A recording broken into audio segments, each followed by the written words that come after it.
سورہ الحج کے سٹارٹ میں آتا ہے نا، اعوذ باللہ من الشیطان الرجیم بسم اللہ الرحمن الرحیم، پارہ نمبر 17 ہے نا جی. کیا سخت الفاظ ہیں، قیامت کے دن کے بارے میں اتنے سخت الفاظ اور کسی صورت میں نہیں آئے. یا ایھا الناس اتقوا ربکم، اے لوگو ڈر جاؤ اس اللہ سے، اپنے رب سے.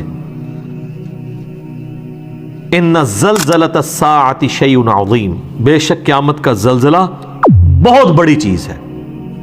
یوم ترونھا تذہل کل مرضعۃ عما ارضعت، وہ دن وہ ہے کہ جب ہر دودھ پلانے والی اپنے بچے کو بھول جائے گی، چاہے وہ جانور ہے انسان ہے. کتنی محبت ہوتی ہے ماں کو، اللہ فرما رہا ہے بھول جائے گی اپنے شیر خوار کو بھی. وَتَضَعُ كُلُّ ذَاتِ حَمْلٍ حَمْلَهَا، اور جتنی حاملہ ہے اس کا حمل بھی گر جائے گا. وَتَرَى النَّاسَ سُكَارَى، اور تم دیکھو گے کہ لوگ نشے کی حالت میں پھر رہے ہیں. وَمَا هُمْ بِسُكَارَى، حالانکہ وہ نشے کی حالت میں نہیں ہوں گے. وَلَكِنَّ عَذَابَ اللَّهِ شَدِيدٌ، بلکہ اللہ کا عذاب ہی اتنا شدید ہوگا کہ آپ کو لوگ نشے میں نظر آئیں گے. سورہ المزمل میں آتا ہے کہ وہ دن ایسا ہے جو بچوں کو بوڑھا کر دے، غم کے مارے بوڑھے ہو جائیں. اور اتنی سختی کے عالم میں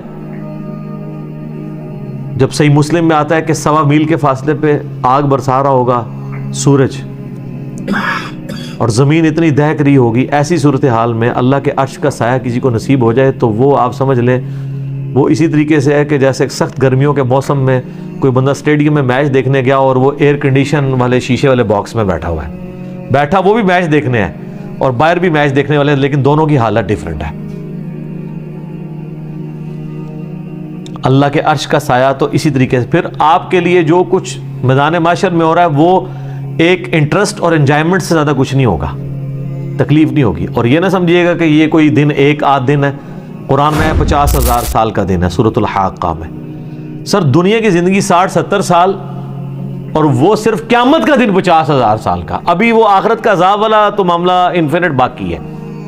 اگر انسان کو دنیا میں نیک زندگی گزارنے کے اوپر آخرت کے جو ایک دن ہے قیامت کا دن، اس کا ریلیف بھی مل جائے، بعد میں جنت نہ بھی دی جائے، اس کی لائف ٹائم اچیومنٹ ہے. امیجن کریں نا 50,000 سال، یہاں تو 50 منٹ نہیں کوئی عذاب برداشت کر سکتا. لوگ کہنے کو تو کہہ دیتے ہیں، لیکن اگر کسی کو فزیکلی مثال دی جائے نا کہ فجر چھوڑنے پہ اگر تمہیں ایک 10 فٹ بائی 10 فٹ کے کمرے میں بند کیا جائے جس میں 1000 کوبرا سانپ، 1000 بچھو ہوں، اور اس کمرے کا ٹیمپریچر بھی جو ہے وہ 60 ڈگری سینٹی گریڈ تک کر دیا جائے، وہ قیامت کو تو چھوڑ دیں. بخاری مسلم میں حدیث ہے کہ دنیا کی آگ سے 70 گنا زیادہ وہ تیز ہے. تو یہاں کوئی امیجن نہیں کرے گا کہ ایک کمرہ، اتنے سانپ، اتنے بچھو. اور یہ دنیا کے بچھو سانپ تو آپ مار بھی سکتے ہیں، آخرت کے تو آپ مار بھی نہیں سکتے، ان کو تو موت بھی نہیں آئے گی. ادھر آپ خود بھی اپنے آپ کو نہیں مار سکتے. ثم لا يموت فيها ولا يحيى، نہ تو پھر زندوں میں ہوگا نہ مردوں میں. تو ایسی صورتحال میں اگر اللہ کے عرش کا سایہ نصیب ہو جائے تو بہت بڑی کامیابی ہے. بخاری اور مسلم میں حدیث ہے کہ قیامت والے دن اللہ کے سائے کے سوا کوئی سایہ نہیں ہوگا. محدثین نے اس کی تعویل کی ہے کہ اللہ کے سائے سے مراد اللہ کے عرش کا سایہ ہے. تو پھر آپ علیہ السلام نے فرمایا کہ البتہ 7 قسم کے لوگ ہیں جنہیں اللہ کے عرش کا سایہ نصیب ہوگا. پہلے نمبر پہ فرمایا عادل حکمران. سب سے مشکل کام ہی ہے سر. اس لیے میں کہتا ہوں کہ جو حکمران ہے یا چیف جسٹس ہے وہ اللہ کی کرسی پہ دنیا میں بیٹھا ہوا ہے، کیونکہ اللہ نے میزان نازل کیا ہے نا. اللہ کہتا ہے کہ میں قسط قائم کرنے والا ہوں، میں نے کتابیں نازل کی اور عدل کا ترازو اتارا ہے دنیا کے اندر کہ تم انصاف کرو. انبیاء کے آنے کا مقصد یہ ہے. اللہ نے اپنے اوپر اپنی توحید کے اوپر گواہ کیا ہے انصاف کرنے والوں کو. وَأُولُو الْعِلْمِ قَائِمًا بِالْقِسْطِ، اہل علم جو انصاف پہ قائم لوگ ہیں. عادل حکمران.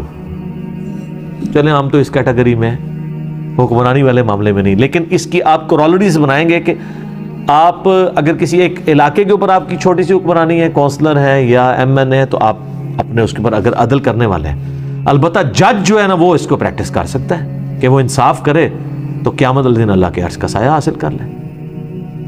دوسرا فرمایا کہ وہ شخص جس نے جوانی میں عبادت کر لی, توبہ کی روش اختیار کر لی. در جوانی توبہ کردن شیوہ پیغمبری, بڑھاپے میں تو شیر بھی شکار کرنا چھوڑ دیتا ہے, وہ لوگوں کا بچا ہوا شکار کرتا ہے. جوانی کے اندر عبادت کرنا یہ مشکل کام ہے, کیونکہ ماں کہتی ہے میں دودھ نہیں بخشاں گی, باپ کہتا ہے جی تو جوانی جی روگ لا لیا, داڑھی رکھ لے, کہتے ہیں روگ لگا لیا. کوئی عورت پردہ شروع کر دے تو اس کو ڈرایا جاتا ہے کہ تجھے رشتہ نہیں ملے گا. اچھا کیا دنیا میں اس طرح تو گزارا کرے گی؟ جوانی میں جو روش اختیار کرے توبہ کی. تیسرا فرمایا کہ ایسا شخص جس کا دل مسجد میں اٹک رہا ہو, ایسا اٹکے کہ وہ یعنی مسجد سے نکلے تو گویا جس کو کہتے ہیں نا مچھلی پانی سے نکل آئی ہے, دوبارہ مسجد میں جانے کی کوشش کرے. وہ تو بخاری مسلم میں حدیث ہے کہ جو شخص نماز کے انتظار میں بیٹھا ہوتا ہے وہ بھی نماز کے اندر شمار ہوتا ہے, حالانکہ بیٹھا انتظار میں ہے. تو مسجد میں جس کا دل اٹک رہا ہو تو اس کو بھی اللہ کے عرش کا سایہ نصیب ہوگا انشاءاللہ. چوتھا وہ شخص جو اکیلے میں بیٹھ کے اللہ کو یاد کرے اور اس کی آنکھوں سے آنسو نکلیں, اللہ کے خوف کی وجہ سے, اس کی محبت کی وجہ سے. کسی کے سامنے نہیں, کسی کے سامنے تو ماشاءاللہ آپ دیکھ رہے ہیں کئی علماء ٹی وی پہ آ کے رو رو کے دعائیں کرواتے ہیں. تو اللہ نہ کرے کہ کبھی ایسی نوعیت آئے کہ ہمیں کسی کے سامنے اس طرح رونا پڑے. ہاں ایک یہ ہے کہ بندہ دعا کروا رہا ہے, فی البدی ایک اس کو رکت طاری ہو گئی ہے, لیکن کئی آپ دیکھتے ہیں وہ سٹارٹ جو ہے نا وہ شکل سے بناتے ہیں اور وہ سٹارٹ ہی اس سے لیتے ہیں سیدھا چوتھے گیرج. اور کئی آپ دیکھیں گے کہ ان کے آنسو نہیں نکل رہے, رو رہے ہوتے ہیں, آنسو نہیں نکل رہے ہوتے. وہ اس لیے کہ وہ رو نہیں رہے ہوتے. وہ کہتے ہیں جی, وہ بزرگ فرماتے ہیں کہ اگر رونا نہ آئے تو رونے جیسی شکل بنا لو. میرے یوٹیوب پہ کلپ بھی ہے رونے والی شکل بنانا. تو کہتے ہیں اچھا اس کی دلیل وہ دیتے ہیں کہ اچھوں کی شکل بھی اللہ کو اچھی رکھتی ہے. اے دلیل ہے جی ہوتی. پھر ان کو وہ ساری باتیں بھول جاتی ہیں کہ آپ نے ریاکاری نہیں کرنی, ایکٹنگ نہیں کرنی, منافقت نہیں کرنی. یہ رونے والی شکل آپ ضرور بنائیں لیکن اکیلے میں بیٹھ کے. پبلک کے سامنے جب آپ رونے والی شکل بنائیں گے اور آپ کو رونا نہیں آ رہا تو آپ کے اوپر منافقت کا فتویٰ لگے گا سیدھا سیدھا. ہم نہیں لگاتے, آپ خود لگا لیں اپنے اوپر. تو چوتھا وہ شخص جو اکیلے میں اللہ کو یاد کرے اور اس کی آنکھوں سے آنسو نکلے.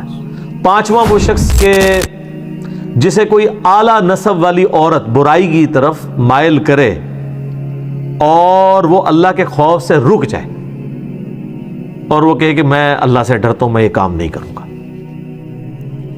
اسے بھی قیامت والے دن اللہ کے عرش کا سایہ نصیب ہوگا. اور چھٹا وہ شخص کہ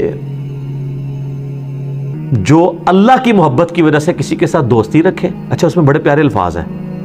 وہ جب بھی اس کو ملے اللہ کی محبت کی وجہ سے ملے, اور جب بھی وہ آپس میں اکٹھے ہوں تو اللہ کی محبت پر اکٹھے ہوں, اور جب بھی جدا ہوں اللہ کی محبت پہ جدا ہوں. جس طرح میں سمجھتا ہوں میرے ساتھ جتنے لوگ اٹیچ ہیں, ہم جب کبھی بھی اکٹھے ہوتے ہیں اللہ کے لیے اکٹھے ہو رہے ہوتے ہیں. اس کیٹیگری میں نے تو اللہ کے شکر میں امید کرتا ہوں کہ میں بھی اپنے بھائیوں سے, یہ میرے بھائی جو مجھ سے دوسرے شہروں سے بھی ملنے آتے ہیں نا, وہ فقط اللہ کے لیے ملنے آتے ہیں. تو اس کیٹیگری میں تو ہم فال کر سکتے ہیں بڑی آسانی کے ساتھ کہ جب بھی وہ اکٹھے ہوں تو اللہ کی محبت کی وجہ سے ہوں. ذرا میرے ساتھ کسی کو کوئی منفعت تو نہیں ہے نا, مجھے کسی سے کچھ چندہ لینا ہے. میرے ساتھ جو لوگ بھی آتے ہیں وہ اس لیے آتے ہیں کہ اللہ کی وجہ سے وہ محبت رکھتے ہیں. تو یہ کیٹیگری آسان ہے جی. انشاءاللہ ہم بھی اپنا ایک کیٹیگری میں ہم فال کر سکتے ہیں.